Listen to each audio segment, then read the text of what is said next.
Well, hello there, humans, hippies, earthlings, whoever you are, whatever you're doing, and whoever you are lucky enough to be doing it too. I'm Bushka and Blitz, and you can see me here doing it with style in the IS2 with the Verdun camouflage, which is what everyone in the know is wearing this summer. Have you ever driven an IS, the Tier 7 Russian heavy tank, and thought, this is a bloody lovely tank? The IS2 is basically a Tier 7 Russian IS that earns a whole lot of money, and there's nothing wrong with that. In fact, I like my premiums to win and earn money and be fun to drive, and if you want to fill those three criteria, then this is the tank for you.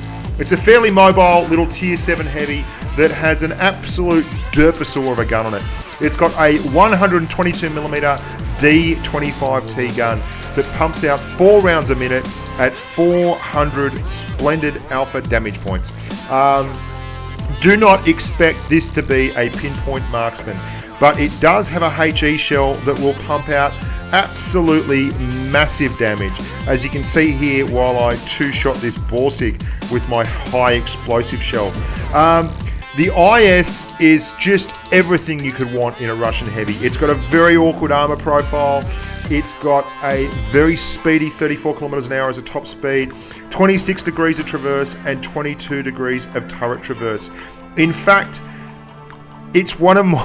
I hadn't driven it until I did the video for this patch, and I think it's an absolute barrel of laughs. And it earns money, as I mentioned previously, and you should be looking for premiums like this, and the fact that you can get this bundle with the 3485 Rudy, the IS, the Cromwell B, and the ISU 122S, all of which appear to be tanks that are going to be very strong performers and competitive and still return something on the credits, you should be very, very happy with that. The IS particularly is a little bit of a throwback tank. Back in the day, the IS was probably one of the first Tier 7 heavy tanks I drove really, really well and enjoyed, and it's not changed in playstyle whatsoever with the upgrade to the IS2. Like most Russian tanks, it's got a couple of logs of wood on either side of it just in case you want to light the campfire when you get out and about and you put the tent up. It's got that lovely big dose of alpha, which is what really draws people in with it, and it does bloody well on the battlefield. Make sure you stick around, hang around the channel. There's lots of videos here. There's over 400 videos on channel. There's podcasts. Have a look at the podcasts on iTunes, Bushka on Blitz.